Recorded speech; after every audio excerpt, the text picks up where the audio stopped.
Hare Krishna class 10th। I am Babli. आप देख रहे हैं बबली एडू। नेल्सन मंडेला का चैप्टर हमने पूरा रीड कर लिया था। फुल चैप्टर की एक्सप्लेनेशन हमने देख ली थी। इस वीडियो में हम इसी चैप्टर की समरी देखेंगे, इसके मेन पॉइंट्स देखेंगे और इसके सारे इंपॉर्टेंट क्वेश्चंस देखेंगे। ओके, तो अगर आपने इस चैप्टर की फुल एक्सप्लेनेशन वाली वीडियो नहीं देखी है तो पहले जाके आप वो वीडियो देखना। ओके, तब जाके फिर ये वीडियो देखना, फिर आपका पूरा कंसेप्ट क्लियर हो जाएगा। फर्स्ट ऑफ ऑल चैप्टर की समरी देख लेते हैं। South Africa remained under the British rule for more than 3 centuries. South Africa किसके अंडर रहता? ब्रिटिश रूल के अंदर रहता। गोरे लोगों का राज होता है साउथ अफ्रीका पर। Since 1948 very cruel policy of apartheid was followed by the white rulers. तो 1948 से एक ऐसी निर्दयता वाली इतनी हार्शेस्ट क्रूअल पॉलिसी लेके आए थे गोरे लोग, जिसका नेम था अपार्थाइड, मीन्स रंगभेद। According to this policy white and non white people were kept separate from each other. They were educated under separate systems and were kept in or out of certain areas. तो इस policy के according क्या होता था कि जो गोरे लोग हैं, काले लोग, उनको अलग रखा जाता था। उनको इक्वलिटी बिल्कुल नहीं थी, भेदभाव किया जाता था और सेपरेट सिस्टम थे उनकी शिक्षा प्राप्त करने के भी। और सर्टेन एरियाज़ के या तो उनको अंदर रखा जाता था या फिर उनके बाहर रखा जाता था। The blacks of Africa bitterly opposed such racial discrimination. तो जो वो काले लोग थे अफ्रीका के, वो इसके बिल्कुल खिलाफ थे, इस सिस्टम के। जो ये जाति भेदभाव है, रंग भेदभाव है, वो खिलाफ थे। At last after a long struggle democratic elections were held in which Nelson Mandela was elected the first black president of South Africa. तो बहुत ज़्यादा साउथ अफ्रीका के जो देशभक्त थे, बहुत सारे लोगों ने स्ट्रगल किया, जैसे हमारे इंडिया में किया था लोगों ने, क्या, आज़ादी के लिए, फ्रीडम के लिए। तो यहाँ पर भी बहुत लंबे स्ट्रगल के बाद क्या डेमोक्रेटिक इलेक्शंस हुए, जहाँ पर नेल्सन मंडेला को क्या फर्स्ट ब्लैक प्रेसिडेंट के तौर पर इलेक्ट किया गया। On May 10, 1994, Mandela was sworn in as the president and there were wild jubilation among the blacks of the country. मई की 10 तारीख को 1994 में क्या मंडेला को इलेक्ट कर दिया गया था। तो वो क्या लेता, शपथ लेता है एज ए प्रेसिडेंट। क्या शपथ लेता कि वो कॉन्स्टिट्यूशन का पालन करेगा, उसकी गरिमा को कायम रखेगा। तो ऐसे वो अपने आप को समर्पित करता है और देवर विल्ड जुबलेशन, और बहुत जोर से जश्न होता है, खुशी का माहौल होता है कि जीत हो जाती है, आखिर में सबको इक्वलिटी मिल जाती है। क्योंकि हमेशा से ही ब्लैक लोगों को पिछड़ा हुआ समझा जाता था कि ये आगे नहीं आ सकते, ये सीट वाइट लोगों की है तो यहाँ पर ब्लैक नहीं आ सकते। तो आखिर में इतनी लंबी स्ट्रगल के बाद वो जीत जाते हैं। In this lesson Mandela recalls briefly how this day was celebrated and what his feelings were at the time of those celebrations, the whole history of the South African struggle and also the history of his own life came alive before his imagination. तो इस lesson में Mandela recall करता है बहुत अच्छी तरह से कि बताता है वो कि कैसे उस दिन को सेलिब्रेट किया गया, कैसे उसकी फीलिंग थी उस टाइम पर जब सेलिब्रेशन चल रहे थे, तो कैसा वो फील कर रहा था, महसूस कर रहा था। और उसको पूरी हिस्ट्री याद आती है, यानी जब हमें कोई जीत मिल जाती है ना, तो उस जीत का हमें स्ट्रगल याद आता है कि हमने कितनी मुश्किलों से क्या कुछ किया था, तब जाके हमें आज ये हासिल हुआ है। तो जो उसका स्ट्रगल टाइम था उसको याद करता है, हिस्ट्री का टाइम था उसको याद करता है। He pays a tribute to thousands of South African patriots who suffered endlessly and sacrificed their lives for the cause of freedom. और वो ट्रिब्यूट पे करता है हजारों साउथ अफ्रीकन पैट्रियोट्स को, जिन्होंने इतना सफ़र्ड किया, इतना दुख झेला, अपनी लाइफ तक सेक्रीफाइस कर दी। किसके लिए? साउथ अफ्रीका के लिए इतना कुछ किया उन्होंने। He calls himself merely the sum of all those patriots who have gone before him. तो उन सारे अफ्रीकन पैट्रियोट्स को वो क्या बोलता है कि मैं तो इनका सम हूँ, जो मेरे से पहले चले गए हैं, इनका बहुत योगदान है इस दिन को लाने में। In spite of all those sacrifices Mandela bears no ill will against the whites. इतने सारे सेक्रीफाइसेस के बावजूद भी मंडेला के मन में जो गोरे लोग थे उनके लिए कोई दुर्भावना नहीं थी। ही says that the oppressor is as much as a prisoner as the oppressed. Sorry. The oppressor remains chain to hatred, वो बोलता है कि गुलाम बनाने वाला वो भी क्या होता है, प्राइजनर होता है, कैदी होता है, वो भी फ्री नहीं होता। The oppressor remains chain to hatred, जो गुलाम बनाने वाला होता है वो क्या, नफरत का कैदी होता है, फ्री तो वो भी नहीं होता। On the other hand the oppressed one gains heights in character in proportion to the depths of torture he is subjected to. वो कहते हैं ना कि जितना ज़्यादा आपको दुख होता है, जितना ज़्यादा आप स्ट्रगल करते हो, आप पर दुख पड़ता है, आप अत्याचार सहते हो, उतने ही ज़्यादा आप स्ट्रॉन्ग होते हो और आपका जो कैरेक्टर है वो उभर के आता है, आप खिल के उठते हो। तो ऐसे ही है कि जितने ज़्यादा आप टॉर्चर की डेप्थ यानी अत्याचार की जितनी गहराई में पहुँचोगे, जितना ज़्यादा टॉर्चर डेप्थ में होगा, उतना ही ज़्यादा आपका कैरेक्टर है वो उभरेगा, खिलेगा। And he says that courage is not the absence of fear but the triumph over fear. बहुत अच्छी बात कही गई है। यहाँ मंडेला बोलता है कि जो करेज है वो एब्सेंस ऑफ फियर नहीं है, कि यहाँ डर नहीं है तो ये करेज है, ये साहस है, बट क्या है, उस पर विजय प्राप्त कर लेना, डर पर विजय प्राप्त कर लेना, वो करेज है, वो असल में साहस है। The brave man is not he who does not feel afraid but he who conquers that fear. Brave man वो नहीं होता कि जिसको डर महसूस नहीं होता, जो अफ्रेड फील नहीं करता, बल्कि वो होता है जो उस पर कनकर कर लेता है, उस पर विजय प्राप्त कर लेता है। Mandela sufferings had Indeed made him a man of courage and character. Mandela ने जितना सफ़र किया, जितना झेला, दुख झेला, तो सच में उसको क्या बना देता है, एक मैन ऑफ करेज और character. Main points of the lesson. First है इसमें, after long British rule of more than 300 years South Africa become a democratic nation in 1994। Nelson Mandela become the first black president of the, यहाँ पर country आ जाएगा, of the country. He was sworn in on 10 May 1994। Second है इसमें, the inauguration ceremony was held in Pretoria, Pretoria में हुई थी ये, the administrative capital of South Africa. A large number of dignitaries, dignitaries क्या, महान महान विभूति, from all over the world came to South Africa on this occasion. It was the largest ever gathering of international leaders on the South African soil. महान महान विभूति international leaders इकट्ठे हुए थे south Africa के सोइल पर। In his inaugural address, Mandela thanked all the guests and called South Africa's victory as a common victory for justice, for peace, and for human dignity. On behalf of his nation, he pledges that they will liberate all their people from poverty, hunger, suffering, and any kind of discrimination. तो इस समारोह के दौरान Mandela सबको thank बोलता है और ये कॉमन विक्ट्री बताता है जस्टिस, पीस और ह्यूमन डिग्निटी की, और वो बोलता है कि सभी क्या अपने आप को लिबरेट करेंगे, आज़ाद करेंगे, पॉवर्टी, हंगर, सफरिंग और कोई भी डिस्क्रिमिनेशन, भेदभाव नहीं होगा। Fourth, the whole view of South African history flashes across Mandela's mind and he feels overwhelmed. He is reminded of the inhuman treatment that his people had been subjected to. He is reminded all those South African patriots who sacrificed their lives for the cause of freedom. Mandela feels pain to think that all those people are not able to see what change their sacrifices have brought about. South African की history को पूरी तरह वो अपनी आंखों के सामने देखता है, अपने माइंड में वो फ्लैश लेता है, याद करता कि कैसे इनह्यूमन ट्रीटमेंट किया गया था, कितने बुरी तरह से ट्रीट किया गया था, और वो उन सारे देशभक्तों को याद करता है साउथ अफ्रीका के कि उन्होंने क्या आज़ादी के लिए अपनी जान न्योछावर कर दी। और फिर वो पेन भी फील करता है मंडेला ये सोचकर कि आज जो उनकी इतनी स्ट्रगल के बाद आज जो उसका रिजल्ट आया था, तो वो देखने के लिए आज उपस्थित नहीं है, वो पहले ही जा चुके होते हैं। Mandela hints that at the deep and lasting wound that the policy of apartheid had given to his country and his people, he pays a tribute to all those heroes who underwent the brutalities of this system. He calls them the truest gems and diamonds of his country. तो Mandela क्या बोलता है, जो ये policy है ये इतना गहरा घाव छोड़ गई है हमारे लोगों पर, हमारी कंट्री पर, कि इससे बाहर निकलने में हमें काफ़ी साल लग जाएंगे। और वो ट्रिब्यूट देता हूँ सारे हीरोज़ को जिन्होंने इस सिस्टम को सहा, इतना स्ट्रगल किया। He calls them the truest gems and diamonds of his country.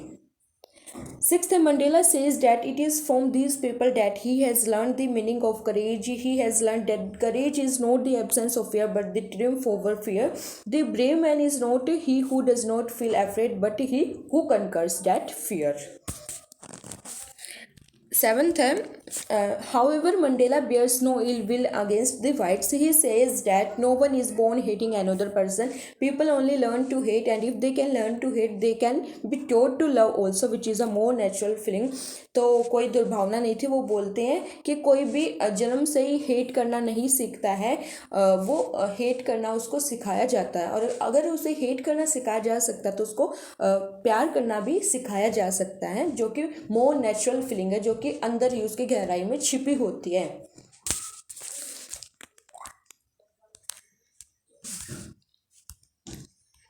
Eighth, Mandela recalls what freedom has meant to him at the different stages of his life. As a child, freedom meant to him the freedom to run in the fields. As a student, it meant the freedom to read what he liked and to go where he liked. As a young man, it meant the freedom to develop his potential, the freedom to earn his living, and the freedom to marry and have a family. But then he realized that all these were transitory freedoms.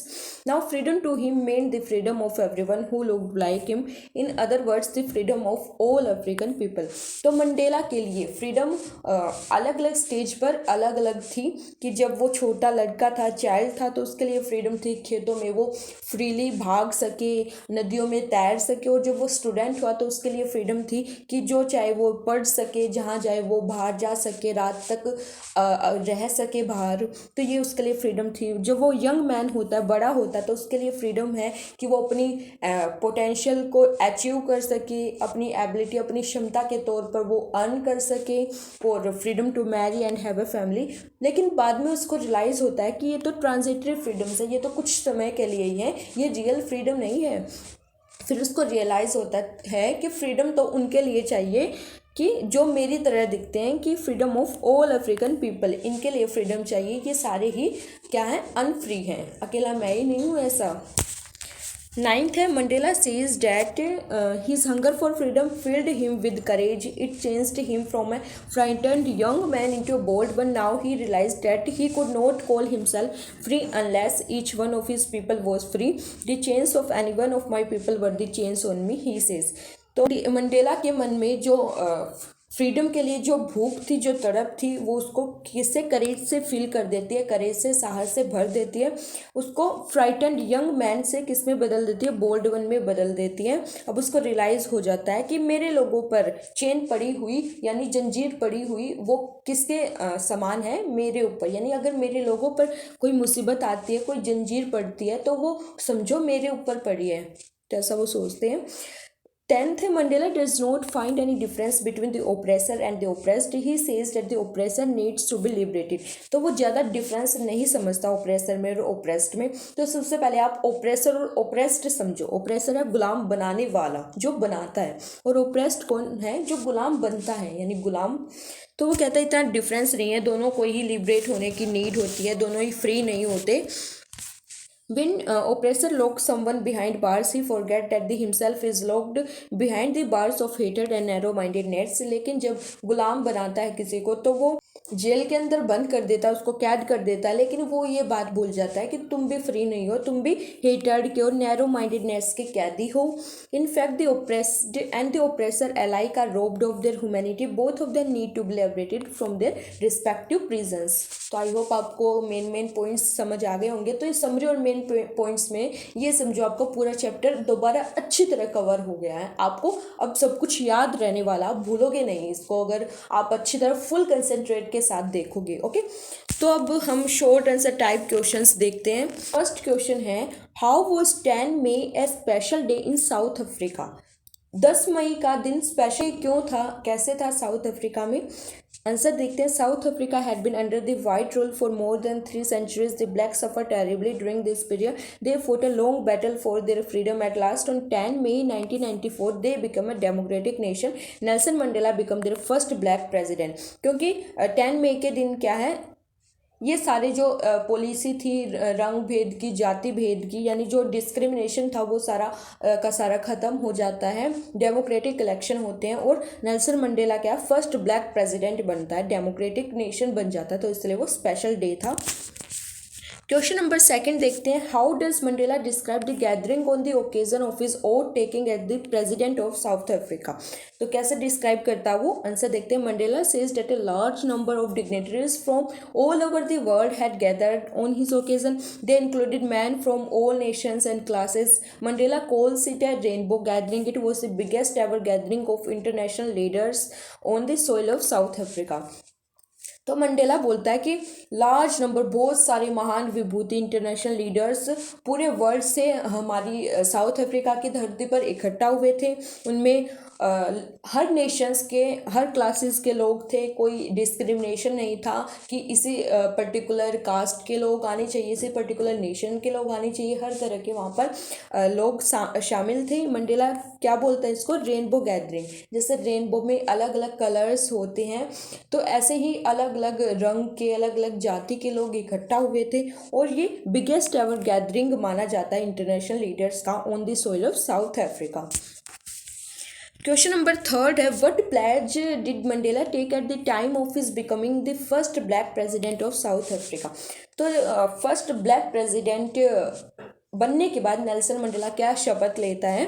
Mandela pledge that he would uphold the constitution of his country, he also pledge that he would devote himself to the well being of the Republic and it's people, कि वो constitution को हमेशा कायम बना के रखेगा, उसका सम्मान करेगा, अपने आप को डिवोट कर देगा, किसके लिए, रिपब्लिक और पीपल की भलाई के लिए। तो ऐसे वो शपथ लेता है।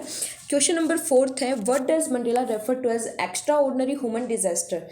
एक्स्ट्रा ऑर्डिनरी क्या है, असाधारण मानवीय आपदा। तो कैसे रेफर करता वो, south Africa remained under the white rule for more than 300 The blacks had to bear untold misery, torture and humiliation. They were treated as criminals and forced to live separately from the whites. Mandela calls it an extraordinary human disaster. क्योंकि जो काले लोगों के लिए ये क्या थी, extra ordinary human disaster थी, बहुत बड़ी आपदा थी, क्योंकि उनको हर तरह से उनको टॉर्चर किया जाता था, उनको इतना अपमान दिया जाता था, इतनी ज़्यादा उनकी बैड कंडीशन थी कि तुम भाई यहाँ मत बैठो, ये गोरे लोगों की जगह है, तुम्हें ये राइट्स नहीं मिलेंगे, तुम्हें वो नहीं मिलेगा, तुम्हारा सिस्टम अलग होगा, तुम यहाँ पढ़ भी नहीं सकते। तो इतनी बुरी कंडीशन थी उनकी कि तुम अलग रहोगे वाइट लोगों से। तो ऐसी ये पॉलिसी थी अपार्थाइड की, रंग भेद की, जाति के आधार पर इतना ज़्यादा डिस्क्रिमिनेशन था। तो इसको मंडेला क्या बोलता है, extraordinary human disaster. Okay, question number fifth है, what does Mandela thank the international leaders for. तो किस लिए थैंक करता वो उनको। South Africa was going to have its first democratically elected government. Mandela calls it a common victory for peace, justice and human dignity. A large number of dignitaries from all over the world came to attend the inaugural ceremony. Mandela thanked them for their participation. तो first democratic elected government बनी थी south Africa में। ये common victory थी piece की, justice की और human dignity की। तो हर वर्ल्ड से अलग अलग लोग आए थे, नेशन के लोग आए थे, महान विभूतियाँ आई थी। तो उनको वो थैंक बोलता है कि उनके पार्टिसिपेशन के लिए, कि आप साउथ अफ्रीका की धरती पर पधारे हो, तो इसलिए उनके वेलकम के लिए वो उनको क्या बोलता है, थैंक बोलता है।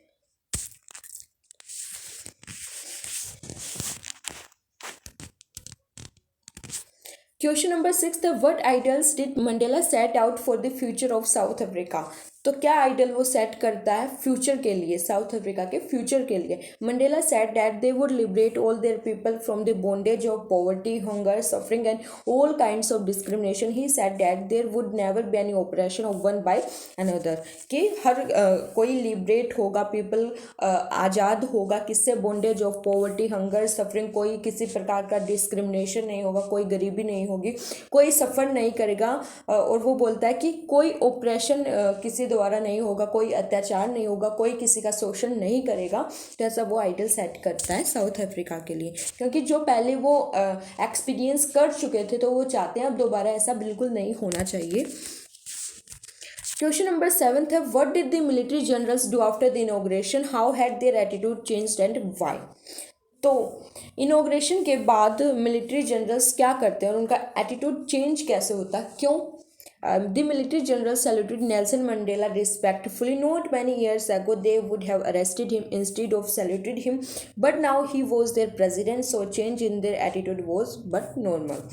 तो जो मिलिट्री जनरल्स हैं वो नेल्सन मंडेला को पूरी रिस्पेक्ट से सम्मान पूर्वक उसको सैल्यूट करते हैं। नॉट मैनी ईयर्स है, वो कुछ साल पहले ही वो उसको सैल्यूट करने के बजाय उसको अरेस्ट कर रहे थे। तो अब नेल्सन मंडेला उनके प्रेसिडेंट बन चुके थे, तो उनके एटीट्यूड में जो चेंज था वो तो नॉर्मल था, भाई प्रेसिडेंट का तो सम्मान सभी करेंगे, तो इसलिए उनका एटीट्यूड था वो नॉर्मल ही था, कोई बड़ी बात नहीं थी ये। Question number 8, why were 2 national anthem sung at the time of the inaugural ceremony.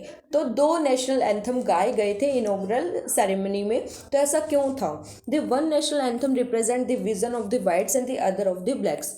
The new democratic government of South Africa now represented both the communities. Thus, 2 national anthems were sung to honor the visions of both whites and blacks.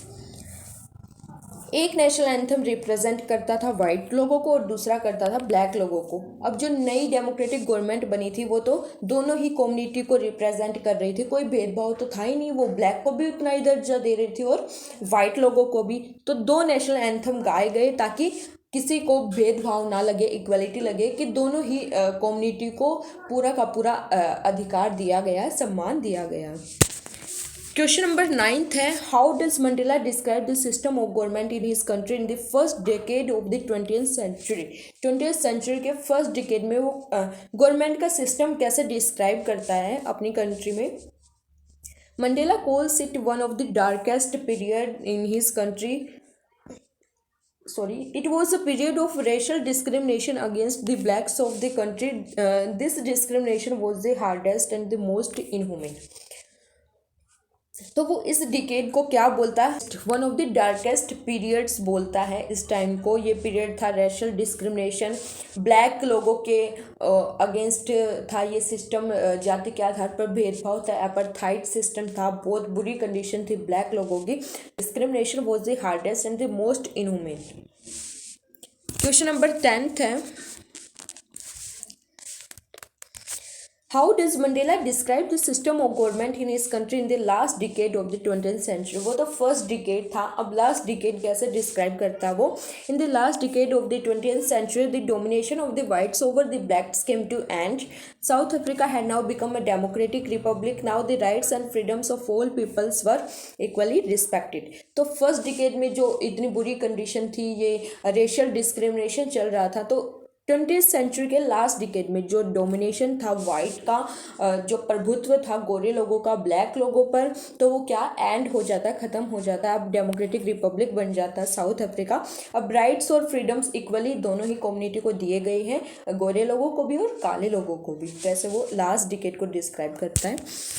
Question number 11 है, why does Mandela call himself the sum of all those African patriots who had gone before him. तो क्यों बोलता हुआ ऐसा? The freedom of South Africa from the white domination had come after a long and bitter struggle. Countless lives were lost in this struggle. It was a long line that ended with Mandela. That is why Mandela calls himself the sum of all those African patriots who had gone before him. तो South Africa की freedom के लिए और white लोगों के प्रभुत्व से अपने आप को छुटाने के लिए बहुत लंबी और बिटर स्ट्रगल चली है, इतनी आसानी से ये नहीं हुआ है। काउंटलेस अनगिनत जाने गई हैं इस स्ट्रगल में, बहुत बड़ी लाइन थी, यानी बहुत लोगों ने सेक्रीफाइस किए हैं, जो कि एंड हुई है मंडेला से। उनके बिना ये संभव नहीं हो पाता।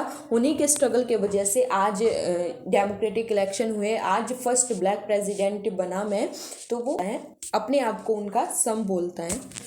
क्वेश्चन नंबर 12 है, what does courage mean to Mandela. तो मंडेला के लिए करेज क्या था? For Mandela courage is not the absence of fear, it is the triumph over fear. The brave man is not he who does not feel afraid, it is who conquers fear, जो fear पर जीत हासिल कर लेता है। Question number 13 है, what according to the Mandela had the policy of apartheid given to his country. तो Mandela के अकॉर्डिंग जो एपार्थाइड पॉलिसी थी उसने उसके कंट्री को क्या दिया था? Mandela says that the policy of apartheid had given in deep and lasting wound to his country and his people. It was such a deep wound that would take generations to recover them.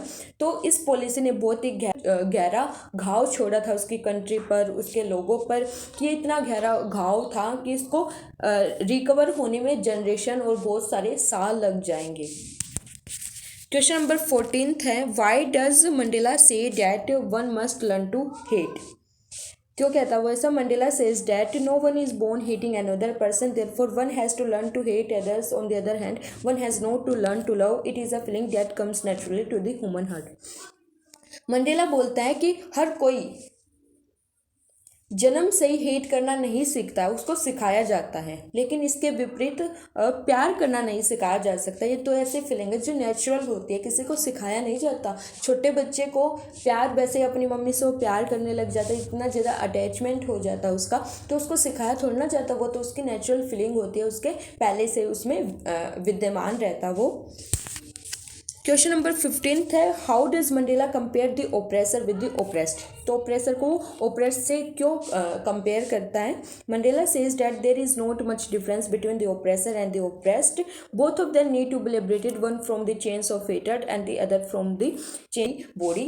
तो दोनों में ज़्यादा difference नहीं होता, दोनों ही गुलाम होते हैं, दोनों को ही फ्रीडम की नीड होती है। एक तो किसका गुलाम होता है? हेटेड का, नफरत का कैदी होता है, और दूसरा बॉडी का कैदी होता है, उसके शरीर को गुलाम बना लिया जाता है। शॉर्ट आंसर टाइप क्वेश्चंस हमने देख लिए, अब शॉर्ट ऐसे टाइप क्वेश्चन देखते हैं। फर्स्ट क्वेश्चन है, what were the May 10 ceremonies about, where did they take place? तो 10 मई की सेरेमनी थी, वो किसके बारे में थी और कहाँ पर ये हुई? South Africa had been under the white rule for more than 300 years, after long and bitter struggle it become a democratic republic on 10 May 1994 को ये बनी थी democratic republic. Nelson Mandela become the first black president of the republic. It was South Africa first democratic non-racial government. The installation ceremonies were held at the Union Buildings in Pretoria. तो Pretoria में कहाँ पर हुई है? Union building में हुई ये ceremony. A large number of dignitaries from all over the world took part in it. They included men from all countries and classes. Mandela called it a day of common victory for justice, peace and human dignity. तो ये line again repeat होती जाती है। अगर आपने पूरा chapter line आपको अच्छी तरह याद हो गई होगी तो क्वेश्चन आपको कोई भी टफ नहीं लगेगा, वही रिपीट पे रिपीट लाइन आ जाती है, क्वेश्चन आ जाते हैं। ओके, क्वेश्चन नंबर सेकंड है, what does Mandela refer to as an extraordinary human disaster? What does he mean by so glorious है ह्यूमन अचीवमेंट? आंसर देखते हैं इसका। The British rulers of South Africa followed the policy of apartheid. The blacks were not allowed to visit the places reserved for the whites. They had to live in separate colonies. Their children had to go to separate schools. Thus, the blacks had to face terrible humiliation all through their life. Mandela calls in an extraordinary human disaster. तो जो south Africa के अंदर apartheid की policy लागू कर दी गई थी British rulers के द्वारा, तो जो ब्लैक लोग हैं उनको अलाउ नहीं किया जाता था। जो प्लेसेस वाइट लोगों के लिए रिजर्व थे वहाँ पर वो नहीं जा सकते। उस अलग कॉलोनी में रहने को उनको बोला जाता था। उनके चिल्ड्रन अलग अलग स्कूल में जाया करते थे और उनको बहुत ज़्यादा अपमान भी सहन करना पड़ता था। काले लोगों को वाइट लोग उन पर बहुत ज़्यादा अधिकार जमाते थे। तो इसको Mandela extraordinary human disaster बोलता है। The blacks had to fight a long and bitter struggle against it. At last in May 1994 there were free and democratic elections. Mandela become the first black president of a democratic non racial government. Mandela calls it a glorious human achievement. तो शानदार human achievement क्या बोलता है Mandela कि इस system को ख़त्म करने के लिए बहुत ज़्यादा लंबी और बिटर स्ट्रगल चली है।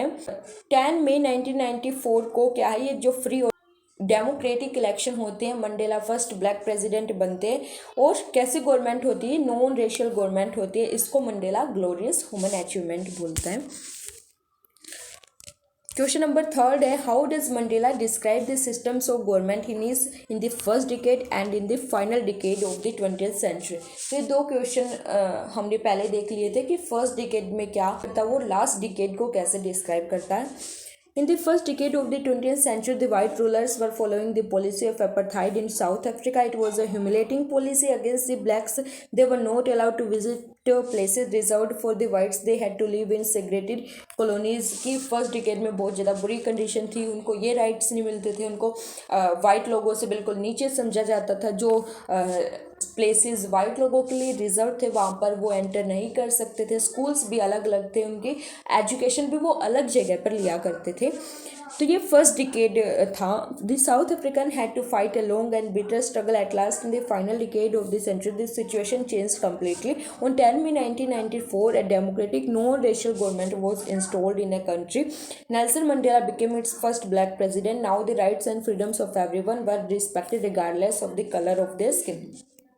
तो लास्ट डिकेड में बिल्कुल पूरा कम्प्लीटली चेंज हो जाता है. फर्स्ट डेमोक्रेटिक इलेक्शन होते हैं और वो न्यू गवर्नमेंट बनती है नॉन रेशियल, यानी जाति के आधार पर कोई गवर्नमेंट नहीं बनती. उस सभी लोगों को राइट्स फ्रीडम्स मिलती है regardless of the colour of their skin. तो ये लास्ट डिकेड है 20th सेंचुरी का. क्वेश्चन नंबर 4 है, what does Mandela say about the policy of apartheid. इस पॉलिसी पर क्या बोलता है Mandela. Mandela says that the policy of apartheid gave his country and his people a deep and lasting wound. It was such a wound that would take centuries to recover from. The blacks of South Africa underwent decades of oppression and brutality, but this brutality had another effect also. It created among the blacks men of extraordinary courage or wisdom. The deeper the oppression, the stronger the character that undergoes it. Mandela says that his country is rich in minerals and gems that lie beneath its soil, but white policy of apartheid brought to light the purest diamonds among the African blacks. तो apartheid policy हम पूरे chapter में इसी के बारे में सुनते आ रहे. इतनी घटिया पॉलिसी थी, इतनी ज़्यादा क्रूअल थी ये कि इतना टाइम लगा साउथ अफ्रीका को इस पॉलिसी से रिकवर करने को. तो इतना ज़्यादा उनका लॉन्ग स्ट्रगल था. ये बोलते ना कि जितनी ज़्यादा दुख सहन करेंगे उतना ज़्यादा ही आप उभर के आओगे. तो जितना ज़्यादा ऑपरेशन अत्याचार होगा उतना ही ज़्यादा आपका कैरेक्टर भी ऊंचा उठेगा, ऊपर उठेगा. तो मंडेला बोलता है कि उसकी कंट्री मिनरल्स में और जेम्स में रिच है जो मिट्टी के नीचे पाए जाते हैं, लेकिन जो वाइट पॉलिसी अपार्थाइड है वो ऐसे लोगों को जन्म देती है जो कि प्योरेस्ट डायमंड्स हैं, शुद्ध जो डायमंड है ऐसे लोगों को वो जन्म देती है. Number 5 है, which two obligations according to Nelson Mandela does every man have in life? How could a man not fulfill these obligations in a country like South Africa? तो कौन से दो ड्यूटी थी नेल्सन मंडेला के according कि हर एक man के life में होती हैं और साउथ अफ्रीका में ये दोनों ही ओब्लिगेशन क्यों फुलफिल नहीं किए जा सकते थे. Mandela says that every man has twin obligation. He has obligation to his family and his parents, then he has obligation to his people and country. तो मंडेला क्या बोलता है, हर इंसान के लाइफ में दो ड्यूटी होती हैं. एक ड्यूटी अपनी फैमिली के लिए, अपने पेरेंट्स के लिए, अपने बच्चों के लिए, और दूसरी ड्यूटी अपने लोगों के लिए, अपनी कंट्री के लिए. In a civil and humane society, one can fulfill these obligations according to one's ability. Civil और ह्यूमन सोसाइटी में हर कोई अपनी ड्यूटी पूरी कर सकता है अपनी एबिलिटी के अकॉर्डिंग, अपनी क्षमता के according. But in a country like South Africa it was not possible. The white rulers followed the policy of apartheid.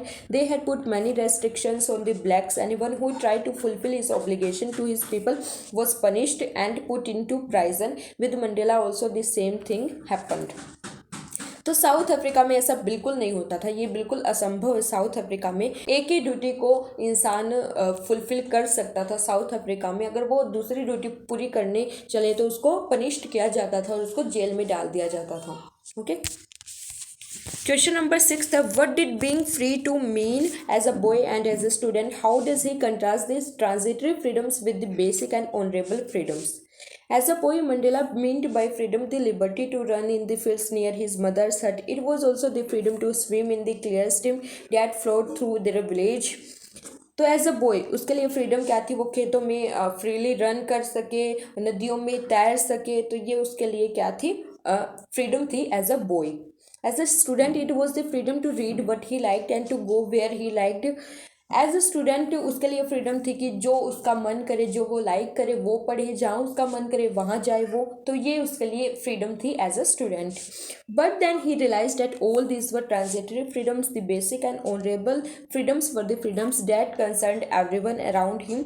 They included the freedom to achieve one's potential, the freedom to earn, the freedom to marry and have a family, and the freedom to live a lawful life without any obstruction. तो जब वो young man बनता तब उसको असल में freedom का meaning समझ आता है कि ये तो जो वो फ्रीडम पहले सोच रहा था वो तो कुछ समय के लिए थी, वो परमानेंट फ्रीडम नहीं थी.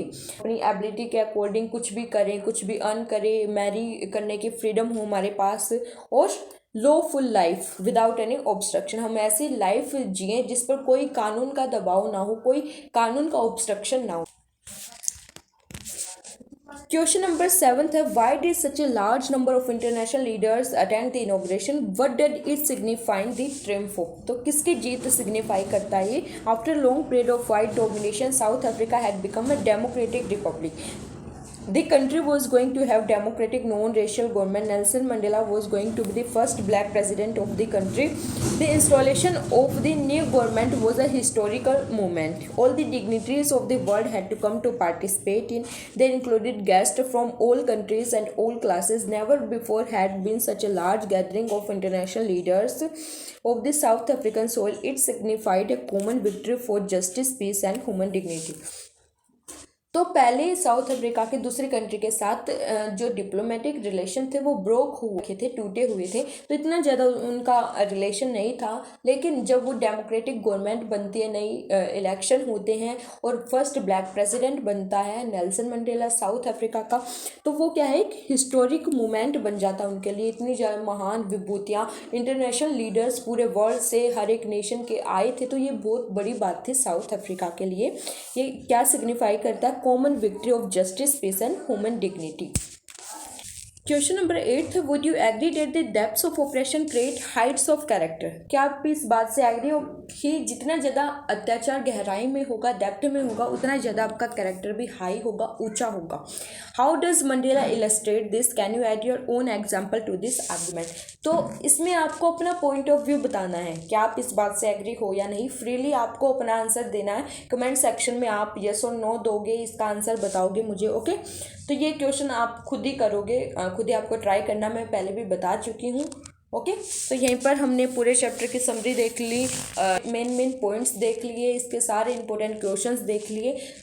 तो अगर आपने पूरी वीडियो अच्छी तरह देख ली, फुल कंसंट्रेट के साथ देख ली, तो मुझे नहीं लगता आप के चैप्टर में कुछ ऐसा बाकी होगा। फिर भी आपको कुछ कमी लगती है तो आप मुझे एडवाइस दे सकते हो, कमेंट सेक्शन में बता सकते हो कि दीदी आपने ये छोड़ दिया है, ये हमारा टॉपिक है, ये रह गया, आप इसको कराओ, तो मैं कराऊंगी वो, ओके। तो अगर आपको वीडियो अच्छी लगे, चैप्टर आपको पूरा समझ आ गया है, तो प्लीज़ थोड़ा सपोर्ट दे दो मुझे भी, इसमें मेहनत लगती है। ये मैं अपनी खुद की PDF बनाती हूँ, पूरे सारे इंपॉर्टेंट क्वेश्चंस को पहले इसमें लेके आती हूँ, किसी की कोई कॉपी नहीं करती, तो इसमें टाइम लगता है। तो आपको बस इतना करना, थोड़ा सा मुझे सपोर्ट देना, ओके। क्योंकि थोड़ा सा भी आप सपोर्ट देते हो तो उससे बहुत मोटिवेशन मिलता है हमें आगे करने का, और मन करता है कि हम बच्चों के लिए और कुछ लेके आएँ। बस इतना ही कहूँगी, हर वीडियो में वही बात रिपीट करना अच्छा नहीं लगता।